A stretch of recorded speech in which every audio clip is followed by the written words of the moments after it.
Hello and welcome to Hot Mike. I am Mike McCran, your host, and today we are going to talk about UFC 264. I'm going to give my hot take on some of the most exciting fights that are going to happen tonight. We are just hours away from the early prelims, and let's get into it. I'm going to make some predictions, and we're going to see if I was right or at all close. So the first one I want to talk about is the last fight on the early prelims, and that's going to be Jennifer Maia versus Jessica Ai. This has explosive fight written all over it. Jessica Ai is so scrappy, so durable. Both ladies are so durable. I really do think Jennifer Maia is going to put her away in the second round TKO punches. Sorry, Jessica Ai. We'll see how that goes, though. Moving on to the preliminary card, a fight that I'm very excited about that's coming early in that fight card is going to be Ryan Hall against, here, I'm going to try this name, Ilia Topuria. Topuria? I wonder if I'm at all close on that. Very difficult challenge for Ilia. Ryan Hall, absolute monster, as we know, on the ground. His jiu-jitsu game is so high level, and he's got a lot of methods, a lot of tools to get you down to the ground. His wrestling is very much improved. His striking, even his striking, is getting better and better. But I predict Ryan Hall first round heel hook. We'll see how that goes for Ilia Topuria. Next on to the welterweights. This next fight, this has got a fight bonus, fight of the night potential written all over it. It's Nico Price against Michel Pereira. Now, this is going to be bloody and violent. First team all violence. But I don't know that either of these guys can put each other away. That's why my prediction for this fight is going to be Michel Pereira with a decision win. Next up, still in the welterweight division, Carlos Condon, the legend, still doing the damn thing, against Max Griffin. Now, Max has looked very good in his last few outings. I can't root against Carlos, though. I think he is such a savvy vet. He's very hard to put away and finish. And I think Carlos is going to play a very safe game. It's going to be an absolute war.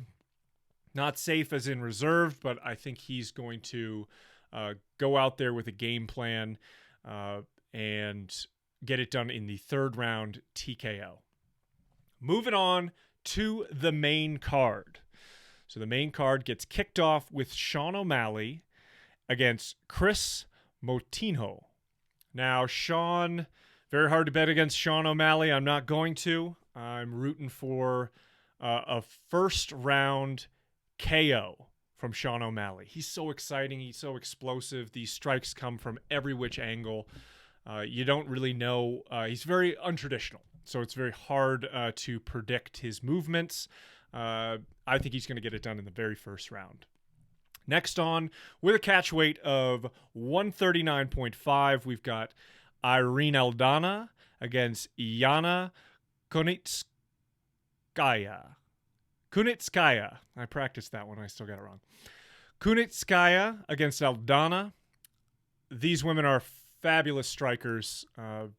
Very explosive on the feet. I think it's going to stay on the feet unless Yana wants to take it down to the ground. I think her ground game is certainly superior to Aldana's.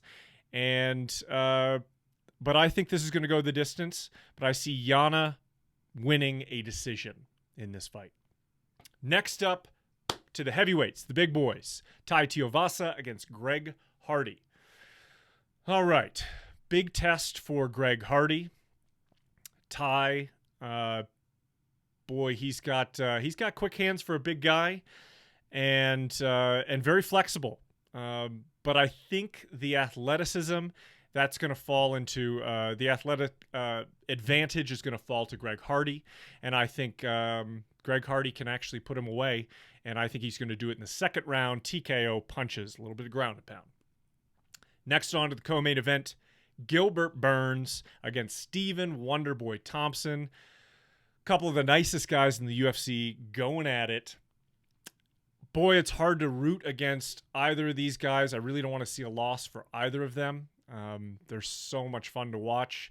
But as we're seeing Thompson kind of nearing the end of his career, he's still very dangerous, top-ranked opponent. I think Thompson is going to play a very smart game going through those first 2 rounds and then going into the 3rd round. I think he's going to be setting up a head kick, so I guess KO head kick 3rd round. Yep, that's what I see going down. Main event now, Dustin Poirier against Conor McGregor. Now, there are factors here, how this will go down. What strategy will Conor use against Dustin? It's very interesting to see. This is the 3rd fight. This is the trilogy fight. It's 1-1. We've got Conor winning a pretty quick victory against Dustin in their first bout, and Dustin getting the better of Conor. Conor in the second round, or in the second fight, really was using more of a boxing stance, was heavy on that lead leg. Dustin's low calf kicks really told the story of the fight.